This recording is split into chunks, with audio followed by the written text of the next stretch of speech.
Buenas, buenas, buenas. Bienvenidos al primer capítulo de Dramatical Review. ¡Yay! Hello, hello. Mi nombre es Nami y sí, este es un programa nuevo para los que están asustados y preguntándose qué está pasando. Es un programa que parte el día de hoy y vamos a continuar durante el resto de los días lunes encontrándonos acá y hablando de estupideces de fandom y sobreanalizándolas porque a todos nosotros nos encanta eso. A mí en lo personal me encanta sobreanalizar cosas, me encanta analizar cosas que a nadie le importan y para eso estoy aquí, para poder hablar de distintos ámbitos del fandom, de series, de libros y de todo lo que ustedes quieran. Porque sí, también pueden solicitar temas. Me presento, perdón. Mi nombre es Nami. Estoy también presente en otro programa que se emite aquí también en Nergeek, llamado Rincón Munchkin. Pero esta vez me voy a tirar en solo para poder hablar, ¿cierto?, de esas cosas de las que siempre divago en el otro programa y les quito tiempo al resto de hablar realmente de rol. Bueno, las voy a hablar aquí. No sé si eso me va a detener de hacerlo en el otro programa, pero al menos lo voy a intentar. Y bueno, quería empezar primero por explicar básicamente de qué se trata el programa.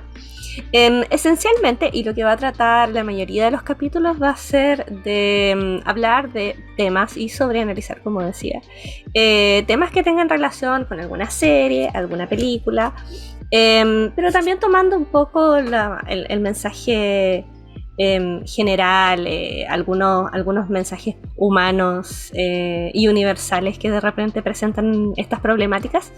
Y a mí en lo personal me gusta también mucho el fenómeno fandom, aparte del fenómeno fanon. Así que también voy a estar sobreanalizando como un antropólogo la vida de las personas que participan del fandom también. Y en base a eso vamos a hacer este primer capítulo. Quise no tirarme como con una serie en concreto, sino más bien hablar de algo más general y también establecer con eso el fondo y el tono, digamos, que va a tener este programa. Así que me voy a tirar con algo suavecito. Que es en el fondo el fandom y la realidad. Esto es un tema que ha tocado un montón de problemas en el último tiempo en relación a la influencia, sobre todo que hoy en día tiene el fandom en todo, en cada aspecto, en cómics, en películas, en series, en el rol, en los juegos, en los libros, etcétera, etcétera. Al punto de que hoy en día se pueden elegir incluso programas, se pueden elegir actores, se pueden elegir qué libros se publican, dependiendo de la cantidad de seguidores que las personas tengan, la presencia que tengan en el internet y el arrastre que tienen dentro del fandom. Y eso es un fenómeno bastante interesante, la verdad. Se puede analizar bastante de él. Y me gustaría entrar antes de definir cualquier cosa, porque ustedes, bueno, por lo que he estado hablando, pareciera que fuera algo nuevo, pero no lo es. Hace muchos años atrás, hubo un libro que se lanzó bastante exitoso, con un personaje que fue también bastante famoso en la época y que lo sigue siendo hasta el día de hoy. El personaje era un tipo súper inteligente, con mucha clase, tenía ciertos problemas sociales, pero era tan brillante en el fondo que llamaba la atención y aminoraba los problemas que tenía en otros ámbitos. Y ese personaje se llama Sherlock Holmes. Y tiene una serie de libros escritos por su autor Arthur Conan Doyle. Y si ustedes creen que el fandom es un tema actual o moderno, se equivocan. El registro del fandom de Sherlock está hasta el día de hoy en las obras, literalmente fanfics que crearon los mismos fanáticos, en los clubes de caballeros. Originalmente hubieron también ciertos clubes de caballeros, que es básicamente un fanclub, en donde hombres se juntaban y veían, buscaban casos policíacos y trataban de resolverlos a los Sherlock Holmes. Sí.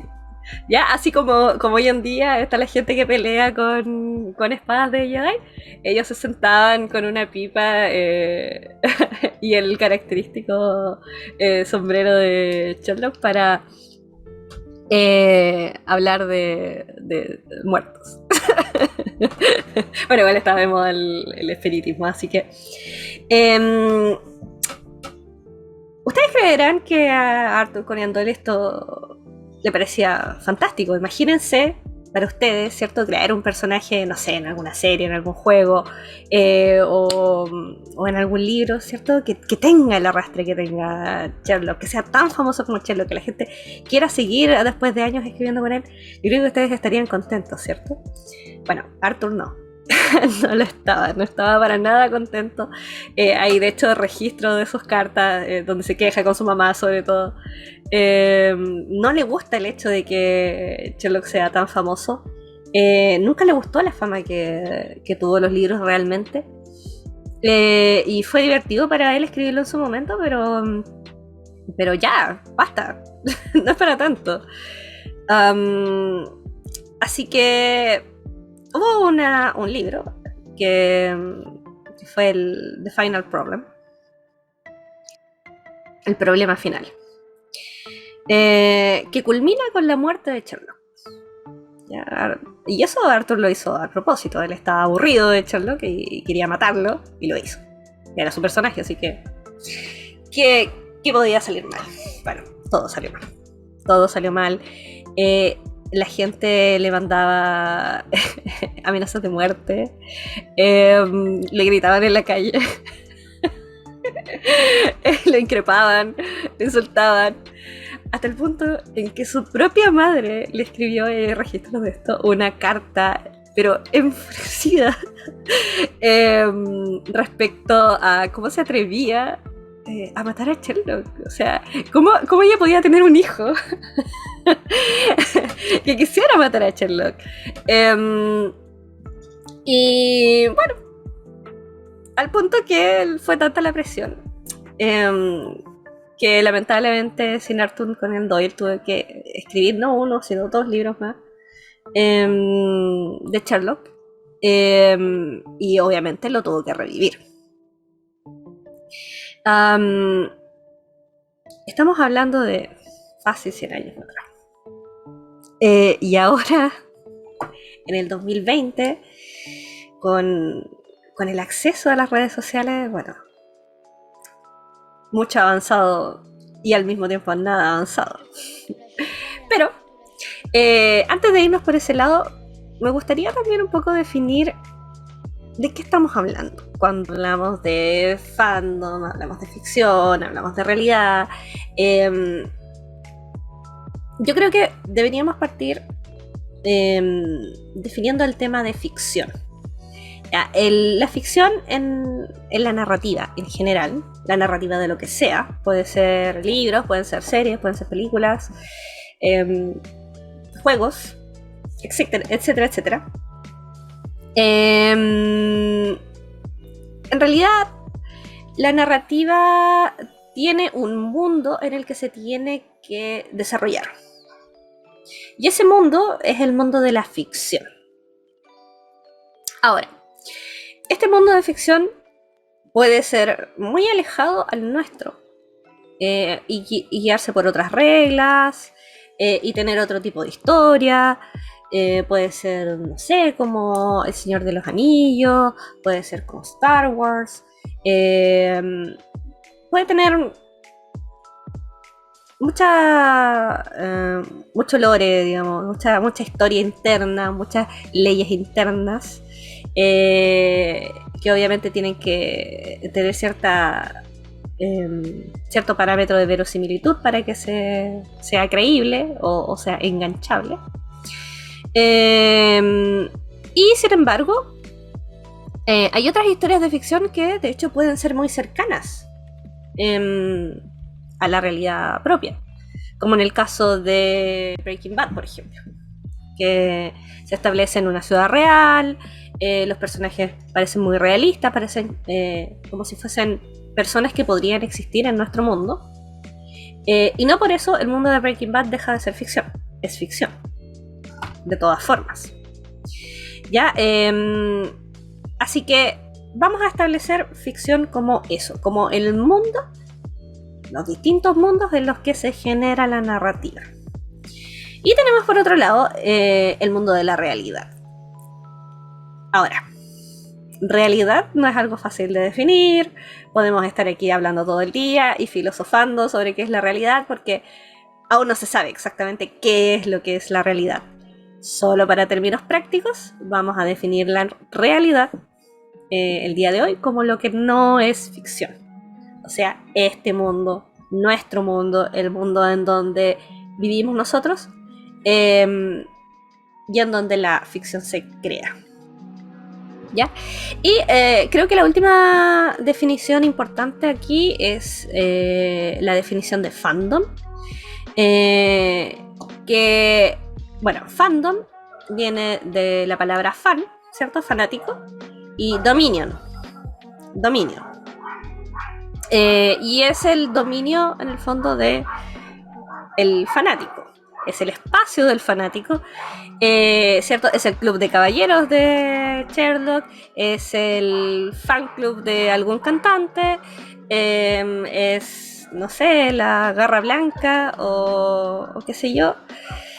Es básicamente ese espacio dentro de la realidad, en donde un fanático de una serie de ficción puede relacionarse con otras personas de la realidad e interactuar en base a esta ficción, ¿ya? No necesariamente pretendiendo serla, sino más bien hablando de ella o dibujando sobre ella, o haciendo videos sobre ella, etcétera, etcétera, etcétera, ¿ya? El fandom no es el espacio en realidad, el espacio físico, sino más bien las personas que lo conforman. Todas las personas fanáticas de una serie de televisión en particular, de algún libro, de algún juego, etc., esas personas son el fandom de la serie, ¿ya? Entonces, para hacerlo más concreto, por ejemplo, ¿cierto? Todas las personas que son fanáticas de Juego de Tronos, ¿cierto? Es el fandom de Juego de Tronos. ¿Eso? Bueno, yo sé que si están viendo esto, ya saben, esto es una explicación demasiado larga para ustedes, pero por si acaso, por si alguien no lo entiende. Ahora, si ustedes se fijan, igual aquí hay unos parámetros de ficción y realidad que se van un poco perdiendo con el tiempo, con los años. Y tiene que ver un poco también con la historia del fandom y de cómo el fandom se ha ido desarrollando a lo largo de los años. Pero yo creo que hay hartos puntos que tocar. Por ejemplo, está el caso de Star Wars, que, a ver, Star Wars no, dada la simpleza, ¿cierto?, de la historia de la película original, que no es nada del otro mundo, es el viaje del héroe, ¿cierto? Pero presenta un mundo tan interesante, tan novedoso, en la ciencia ficción, sobre todo. Pero más que nada, el fandom que generó fue lo que produjo el cambio de Star Wars siendo una película taquillera de verano al fenómeno que es el día de hoy. El mismo Mark Hamill, cuando hace un tiempo atrás le preguntaron que si le fue difícil mantener el secreto de que Darth Vader, spoiler alert, no, es súper viejo, de que Darth Vader era su padre, y él dijo que, bueno, al principio no, porque Incluso contó en una entrevista que la primera vez que leyó el guión de la primera película de Star Wars, incluso se la pasó a sus amigos, como que la encontraba estúpida y dijo, ¡ay, mira, qué estúpido, qué chistoso! Y la pasó entre sus amigos y los amigos le decían, oye, ¿se la puedo mostrar? Sí, sí, sí, sí, dale. No, no era una película de la que se esperara algo. Ya para la segunda, ¿cierto? Cuando tiene que guardar el secreto, claro, ahí fue un poco más difícil y efectivamente no le dijo a nadie porque, bueno, aparte los directores lo tenían amenazado y le dijeron que si eso se sabía, iban a saber que fue él, porque habían solamente 3 personas que sabían. Así que sí, tuvo que guardar el secreto un año. Pero volviendo al tema, o sea, hay un momento, ¿cierto?, en el que una historia va más allá de la ficción dentro de la que se crea y tiene un efecto dentro de la realidad. Igual quiero traer a colación esto más adelante porque hay todo un tema que está pasando hoy en día con eso. Así que yo creo que Star Wars es un buen ejemplo de qué es lo que pasa cuando un fandom se desarrolla de la forma en que lo hace. Yo creo que otro caso súper interesante es el caso de Star Trek. Star Trek también tiene por su lado una historia de fandom súper interesante, y creo que el fandom de Star Trek es tan interesante como la serie misma, porque de verdad que han influenciado de una forma en la que no sé si la gente sabe realmente la influencia que ha tenido Star Trek en la vida de fandom. Es más, la palabra fandom viene de Star Trek. La palabra fanfiction viene de Star Trek. Porque en el fondo fueron... Quiero hablar de otro capítulo de esto, pero fueron los que generaron el tipo de fan que produce. Star Wars tenía bueno, no es que los fans de Star Wars no produzcan. Al contrario, lo hacen bastante. Pero el fandom de Star Wars era más bien un fandom que le gusta conservar y recrear lo que ya estaba. Y fue el fandom de Star Trek el que fue más conocido, al menos popularmente, por salirse de los parámetros de la serie misma y tratar de armar mundo por su propia cuenta. Y también Star Trek fue la primera vez que una serie, o al menos que se tenga registro, en que una serie dijo, mira, eso que está haciendo esa persona es bastante interesante, usémoslo. Y lo trajeron a colación. Ahora, dicho esto, ambos son fandom bastante viejos, estamos hablando de fácil 40 años atrás, 50 años atrás. Así que obviamente la visión que se tenía del fandom no es la que es hoy. La gente igual tenía como un poquito de recelo con las personas que eran fanáticas de algo, porque también estaban vistos como gente extraña, como gente rara, cierto que gente que por algún motivo no tenía pasatiempos normales, y ¿por qué vas a estar hablando tanto de una serie? No tiene ningún sentido. Así que tampoco era algo de lo que la gente dijera, así como públicamente, ¿cierto? No como ahora que se puede andar como con chapitas y parches y cosas. Así que, claro, la visión del fandom también ha cambiado con los años. Ahora, tenemos esos ejemplos, ¿cierto? De la influencia que los fandoms han tenido en series, pero por lo general, o sea, traten de pensar en cualquier otra serie de la época, el cómo el fandom participaba en la serie no tenía realmente mucha relevancia. Daba lo mismo lo que ellos pensaran, lo que quisieran hacer, eran más bien ellos reaccionando a las decisiones que se tomaban. Sin ir más lejos, los 90, por ejemplo, cuando Friends decidieron juntar a Rachel con Joey, si mal no estoy, que ahora embarrada entre la gente y era como, no, porque fue como en la temporada, no sé, 52, no, fue como en la temporada 8, donde ya se habían como establecido y se habían cementado las relaciones de todas las personas que participaban. Entonces, claro, o sea, la gente no estaba contenta. Los creadores lo hicieron de todas formas, a pesar de que era una serie súper famosa. No se detuvieron, contaron la historia que querían contar. Precisamente ellos sabían que la historia no iba a durar, lo tenían planificado así. Y mucha gente no le encontró mucho sentido a lo que estaba pasando ahí. Pero eso no detuvo a los creadores. Y eso se daba mucho en todos los fandoms. De juego, de lo que fuese. Así que en términos generales, el mundo del fandom y el mundo, digamos, de la serie en sí, eran mundos completamente separados. Pero todo, bueno, llegó la Nación del Fuego y todo cambió.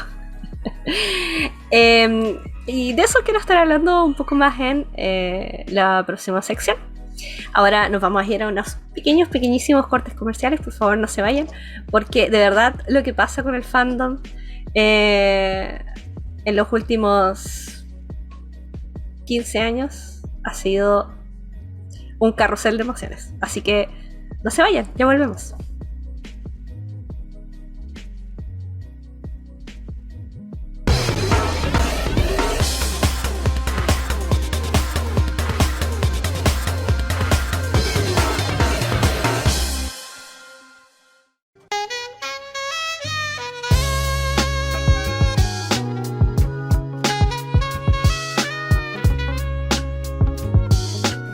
Mi nombre es Mei. El significado es que así me llamaba una persona muy querida para mí por el año 2001 por ahí. Así que me acordé que me llamaba así que me gustó.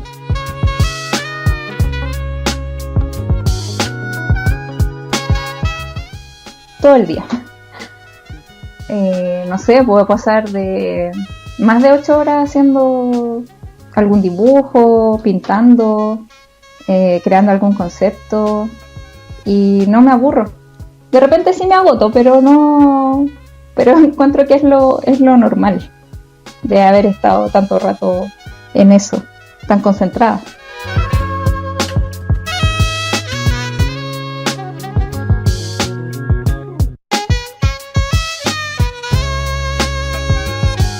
Sailor Moon. Sin pensarlo, Sailor Moon.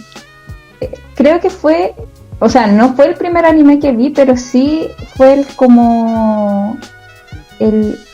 que más grande. Lo vi como a los 9 años. Entonces, ahí ya tenía como más, no sé, más conciencia de lo que pasaba en la serie. En comparación a otros que son como Ángel, la niña de las flores o Candy. Y el hecho de que hubieran mujeres peleando contra el mal, que siempre se veían hombres, como en Caballeros del Zodiaco, que igual me gusta mucho, y Dragon Ball, que también me encanta. Pero el hecho de que fueran chicas, uno se sentía identificado.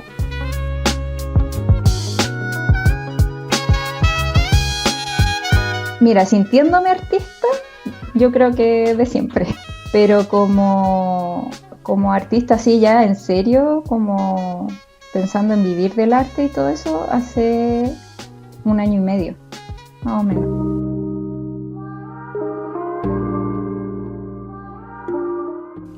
Sí, ay, gracias, lo agradezco que como que notes eso, que son emociones, porque muchas veces en el proceso creativo dejo fluir nomás. Es como algo que me viene a la mente, de lo que estoy sintiendo, de lo que estoy pasando, mucha melancolía.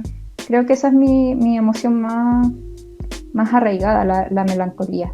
Que igual yo tengo que tener cuidado con eso, porque si se extiende mucho, uno de repente se va a negro.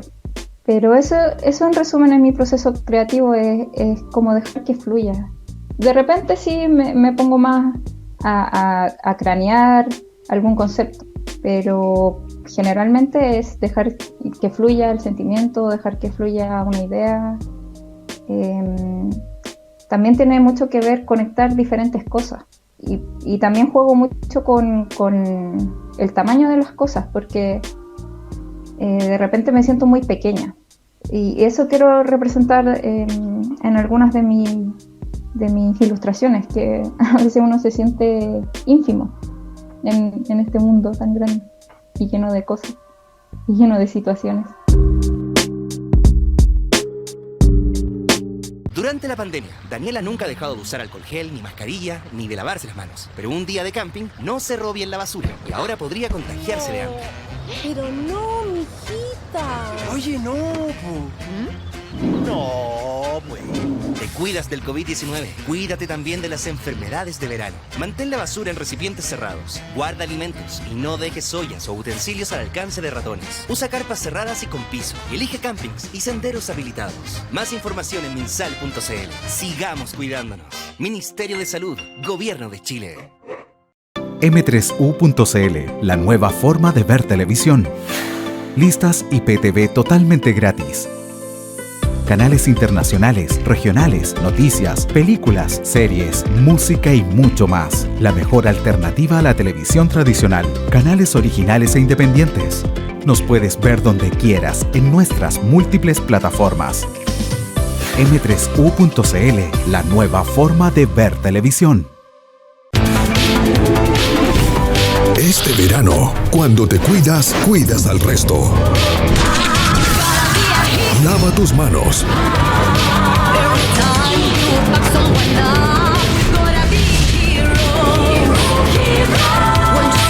Usa bien la mascarilla.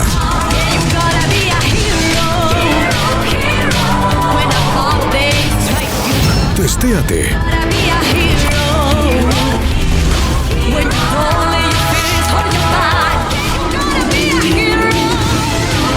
Ventila tus espacios. Mantén la distancia.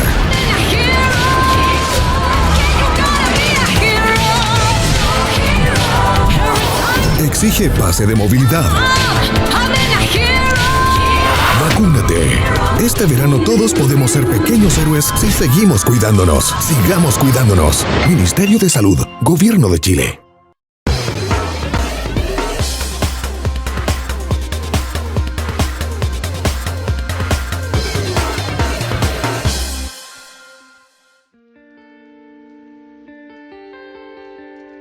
Hola, hola, bienvenidos de vuelta. Espero que no haya sido demasiado largo. Y yo sé que los dejé un poquito enganchados, pero ya vamos a llegar ya. Vamos al fin, al punto de culmine, al punto de clímax. ¿Qué es lo que pasó con el mundo del fandom y el mundo de la ficción? Con la aparición no del internet, no fue con el internet el cambio. Yo creo que para mí al menos el real cambio llega con las redes sociales. Creo que eso hace toda la diferencia, porque digamos en los 90, por ejemplo, principios del 2000, claro, había internet. Tú habían foros, ¿cierto? De distintos fandoms. Si gustaba el anime, no sé, podías encontrar un foro de Death Note y conversar sobre Death Note y qué sé yo. O incluso, ni siquiera en el mundo de la narrativa, en el mundo de la música también podías encontrar, no sé, un foro de fanáticos de Britney Spears y hablaban de eso y comentaban sus canciones y comentaban las cosas que pasaban y los programas a los que iban, etcétera, etcétera, etcétera, etcétera.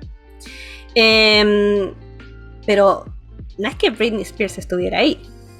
No es que en el anime, por ejemplo, el mangaka participara activamente del foro.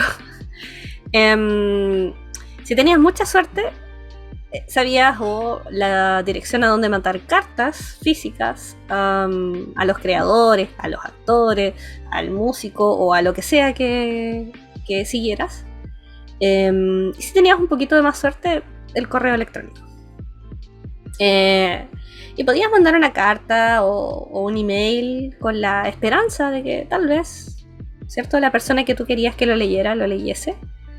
Y tal vez con alguno, mucho, pero muchísima suerte, tal vez te responderían. Tal vez. Poco probable. Pero podía pasar, ¿ya? La probabilidad estaba ahí. Así que, claro, no es la relación que se establece luego de las redes sociales. Sobre todo con la aparición de Twitter.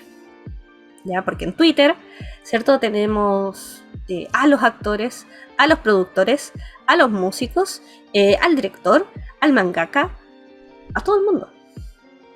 Y si tú querías decirle a un actor que te gustaba mucho la interpretación que estaba haciendo de algún personaje, tú puedes ir y decirle, ¿ya? Ahora, sí, puede que no lo vea, pero es menos probable, porque las notificaciones llegan. Es mucho más fácil, es mucho más accesible poder hablar con las personas que participan directamente de la serie que te gusta, o de la película que te gusta, o del anime que te gusta. Poder preguntarles cosas, poder saber más del proceso.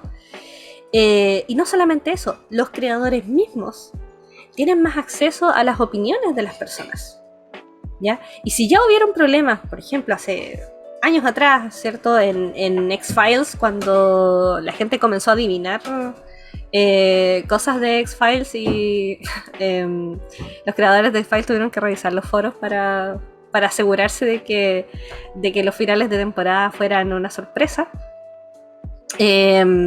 Ahora eso básicamente se ha convertido en la regla.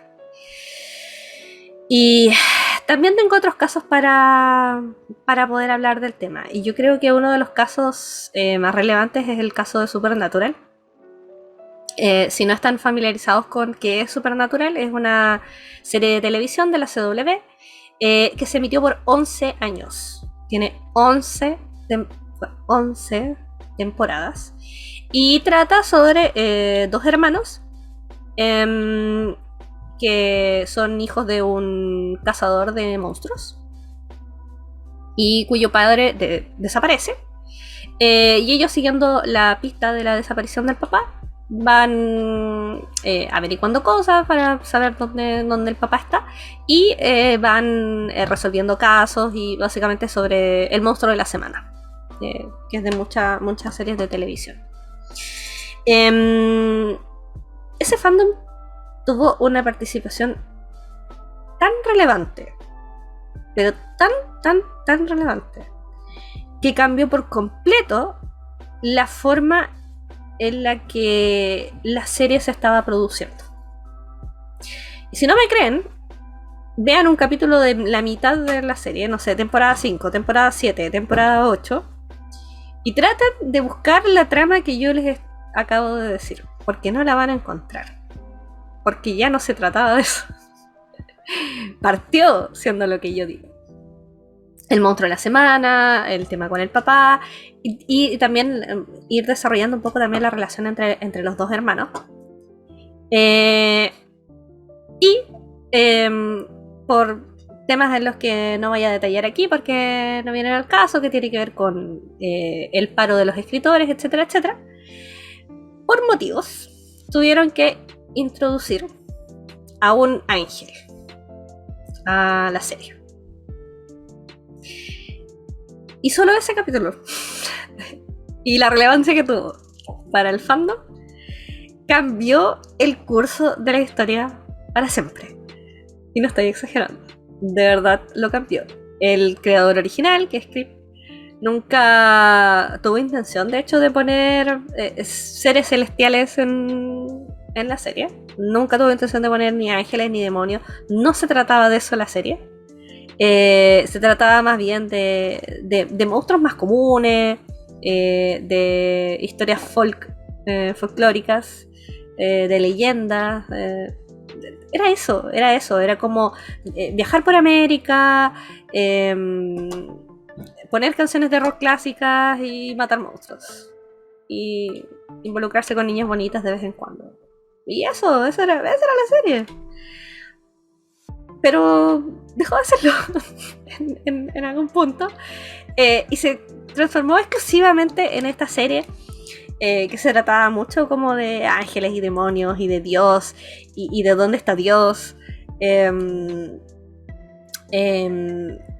Y eventualmente se transformó en una serie que se trataba sobre un dios que escribía la historia de la serie.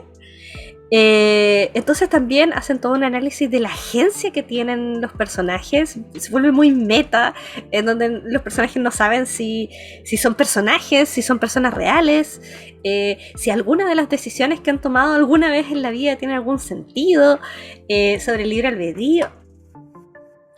De verdad, se vuelve algo completa, pero absolutamente distinto a lo que se tenía planeado originalmente. Ahora, ¿por qué pasó eso? Hay muchísimo que contar. Partamos, por ejemplo, por el público al que estaba dirigida la serie, que eran mayoritariamente hombres heterosexuales, de edad adulta y hacia arriba, y el fandom que realmente tenía, que eran niñas, gente de la comunidad LGBT y mayoritariamente adolescentes. Eso cambió la perspectiva de la serie, por supuesto, porque si tú quieres, ¿cierto?, que la serie se siga viendo y son adolescentes las que la están viendo, tienes que apelar a ese público, pero tampoco quieres perder el público que ya tenías, que son los hombres de mediana edad, y empezaron a entrar en este territorio rocoso y gris, en el que se iban dando golpes a cada tanto. Entonces hacían enojar a un lado del fandom y después hacían enojar al otro lado del fandom y se iban manteniendo en ese punto medio tanto como podían. Habían actores que estaban muy entusiasmados con el lado del fandom de las niñas LGBT adolescentes. Habían otros actores que no. Y como les decía, esto es un mundo de redes sociales, entonces los actores también empezaron a tener mucha relevancia en la vida de estas personas y se empezaron a convertir en lo que Jamón llama un idol, que ya era más que un actor, era más que un trabajador, sino que los fans querían saber sobre la vida de estas personas, querían saber quiénes eran, querían saber con quiénes se casaban, qué hacían en su tiempo libre, qué les gustaba, qué no les gustaba, cuál es su comida favorita, cuáles eran sus opiniones de política, de ecología, de filosofía, y buscaban en ellos un refugio que, bueno, generalmente se busca en las relaciones parasitarias cuando se trata de ídolos. Y esto algo fue también bastante interesante y novedoso, sobre todo por el rango demográfico del fandom. Yo creo que eso fue lo que afectó bastante, porque pasó, por ejemplo, también con X-Files, que ya lo había comentado, los archivos secretos X. X-Files también tenía un fandom bastante participativo y que tuvo también bastante relevancia en la historia, pero también era un fandom adulto. Sí, igual X-Files lo daban en la noche, era otra clase de relación la que tenían con ellos, y aún así se pelearon con el fandom. Supernatural era muy curioso porque eran niñas adolescentes, eran niñas LGBT adolescentes. Entonces, exigían mucho de las personas que participaban del fandom. También hacían muy buenos análisis. Se escaparon también mucho de lo que la serie tenía para ofrecerles y se fueron por otros caminos. Y también la relación parasitaria que es súper notoria cuando las niñas son adolescentes, porque se relacionan de forma muy emocional con la ficción. Ya eso era lo que quería llegar, con la realidad y la ficción. El separar la realidad de la ficción parece cosa súper fácil, pero no lo es. Porque hay un efecto en la narrativa, que es el efecto de verosimilitud, que es básicamente una historia ficticia, sí, sin duda. Está en un mundo de ficción, sí, sin duda. Pero los mensajes que entrega y la emoción que te hace sentir son reales. Y lo digo en un sentido analítico, lo digo en un sentido incluso biológico, porque tu cerebro, tú que estás viendo cualquier serie ahora en este minuto que te encanta, tu cerebro no logra diferenciar la pena de situaciones reales de la pena de situaciones ficticias o que ves en una serie. Entonces, si hay algo que pasa en una serie que realmente te da pena y lloras, esa tristeza que estás sintiendo es real, aunque la historia sea de ficción. Y eso es lo que hace la separación de la ficción y la realidad tan difícil. Sobre todo, hoy en día, que vivimos en una realidad muy performática. Y todos tenemos un personaje de ficción dentro del internet. O sea, la persona que ustedes me están viendo ahora, ¿cierto? Sí, pueden ver mi cara real, esto no es una máscara, bueno, es técnicamente una máscara porque tengo maquillaje, pero esa es otra historia. A pesar de que me están viendo y que les estoy hablando, y que generalmente estas son cosas que hablo con mis amigos y por eso me encanta tener la oportunidad de poder hacerlo al frente de una cámara, nunca hay que olvidar que lo que ustedes ven a través del internet nunca es 100% real. Nunca lo es. Yo no soy 100% real.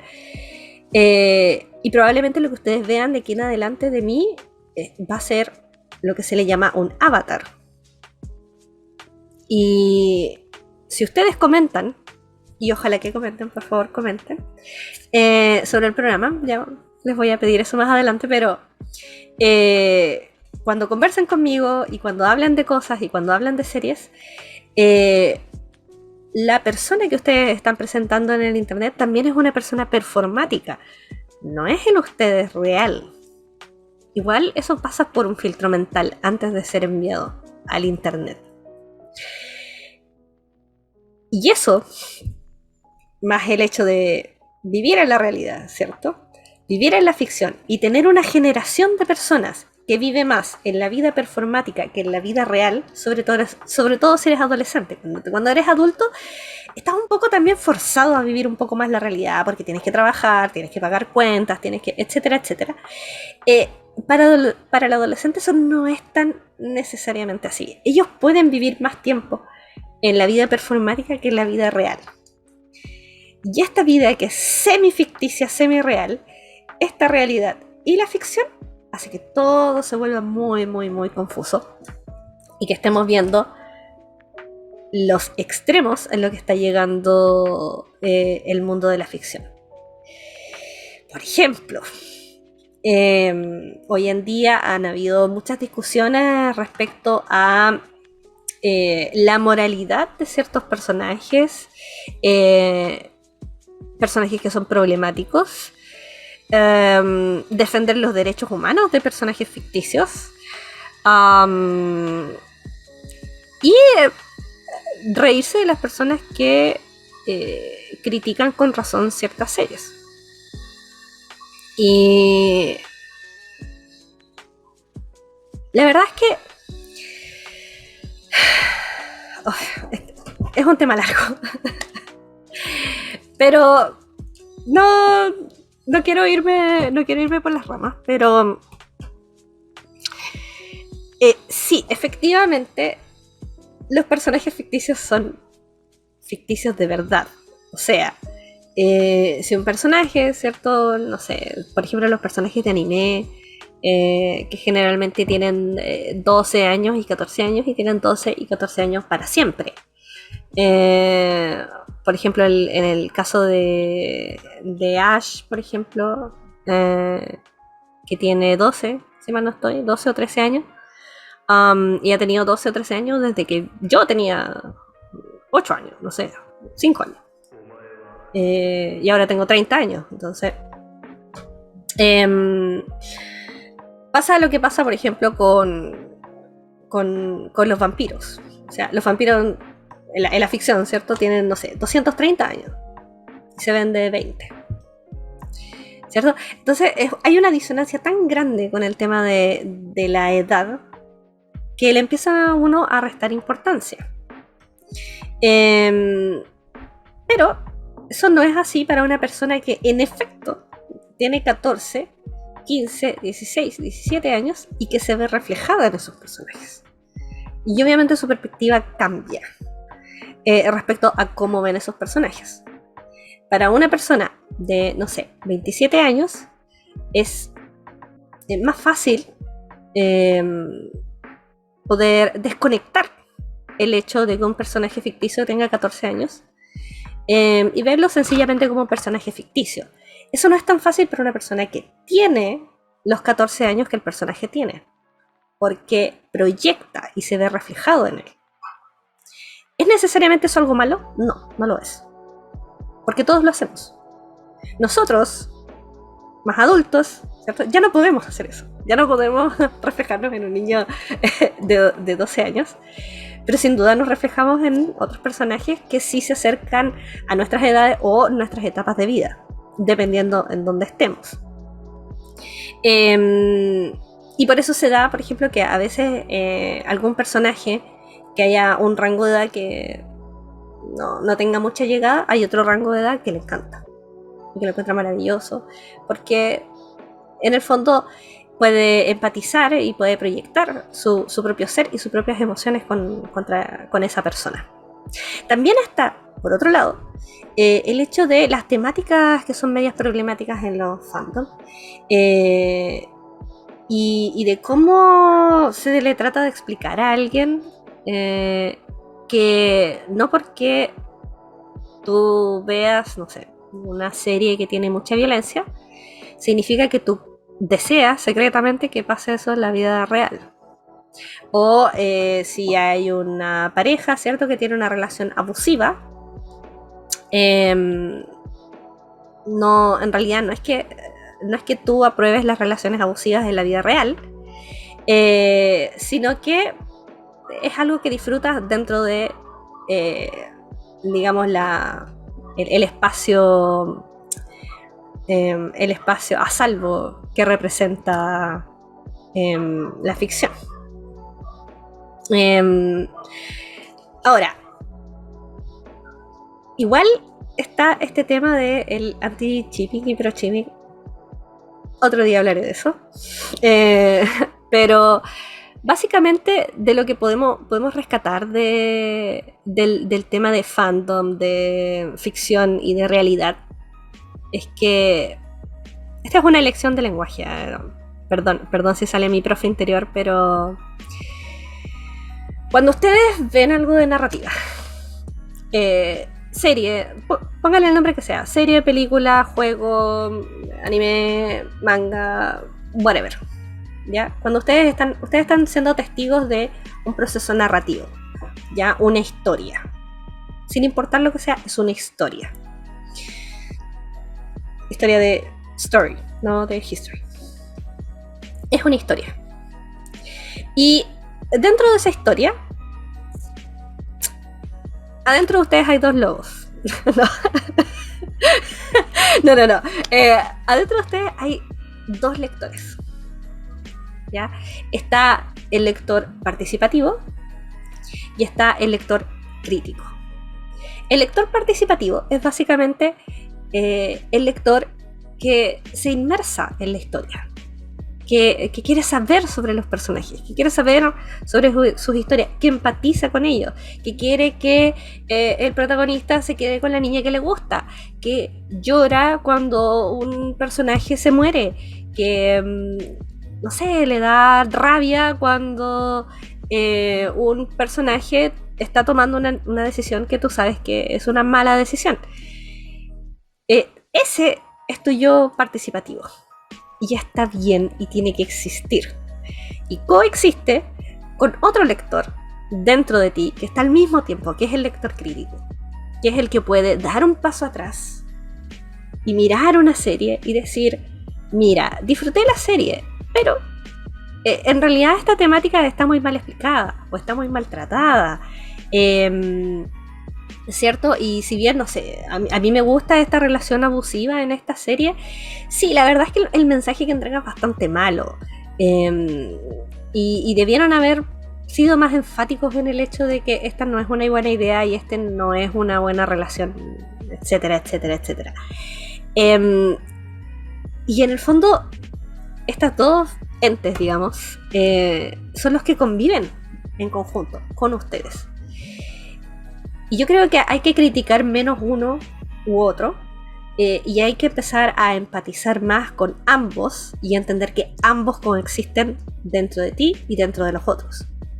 Y que una opinión no porque sea necesariamente la que tú compartes en un proceso crítico, necesariamente la persona lo esté diciendo desde ese punto, tal vez desde un punto más bien participativo, o al revés. No porque una persona esté criticando algo, significa que te está atacando a ti y las emociones reales que tú sentiste al ver esa serie, o al leer ese libro, o al jugar ese juego. Siempre voy a hacer esto. Pero yo creo que ese es el punto. El punto es que es importante diferenciar primero en nosotros, y tratar de no llevar temas de la ficción y del fandom a la realidad.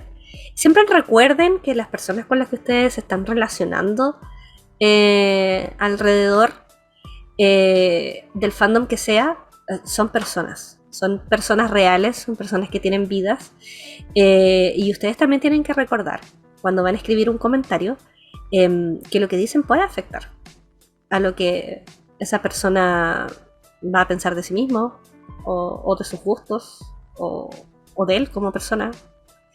Y creo que esa es la importancia del mensaje del día de hoy, y por eso quería partir el día de hoy con esto.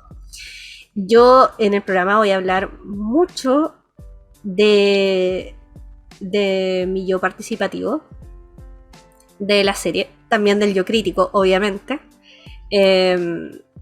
Y por eso me gusta el nombre del programa, que es algo que tenía pensado hace años, ¿cierto? Porque me gustan las dos partes. Me gusta la parte dramática de los fandom, el gritar, el enojarme, el reírme, pero también me gusta la parte del review, me gusta la parte del análisis, y del comentar y del poder analizar cosas de la serie y del fandom que está hoy en día, es como si fuesen uno solo. Así que eso es por el capítulo de hoy. Ojalá que les haya gustado un montón. La verdad es que estoy súper contenta de poder estar acá en el canal y compartir todas las estupideces que tengo pensadas para ustedes. Y por favor, háganme feedback, coméntenme si les gustó, si les pareció interesante, si les aburrí. Si tienen consejos para mí, los voy a recibir con mucho cariño, porque la verdad los necesito, estoy recién partiendo, y la verdad es que me costó un montón partir, porque me cuesta un montón hacer cosas con errores, y soy de las personas que como, no, me va a salir mal, mejor no lo hago, pero aquí estoy y lo hice. Y creo que esto también es parte de madurar, de poder en el fondo tirarme a la piscina y hablar de lo que siempre he querido, la verdad, siempre he querido hacer esto. Así que espero que también les guste a ustedes. Por favor, si lo ven en el canal, luego pásense por la página de YouTube, les aseguro que también va a estar ahí, y denle like y comenten, y por favor, síganme en redes sociales que van a estar anotadas aquí en la cajita de información: Instagram, Twitter y Facebook. No tengo TikTok porque soy muy vieja. No sé, tal vez trate. No sé, díganme ustedes, ¿debería tener TikTok? No sé. Pero bueno, eso. Tengo muchos temas para hablar. De hecho, tengo un pequeño cuaderno aquí. Voy a hablar de películas próximamente. Me gustaría hablar también de los tipos de fanáticos que existen. Ya que los mencioné con el tema de Star Wars y Star Trek, también me quiero meter a otro tema introductorio por ahí, y poder analizarlos porque, como les digo, si las series y las televisiones y los juegos y todas esas cosas son súper interesantes, las personas que participan en el fandom son aún más interesantes y son mi personal favorito. Así que eso, bienvenido al mundo del sobreanálisis, y nos vemos la próxima semana. Cuídense, que estén bien. Chao.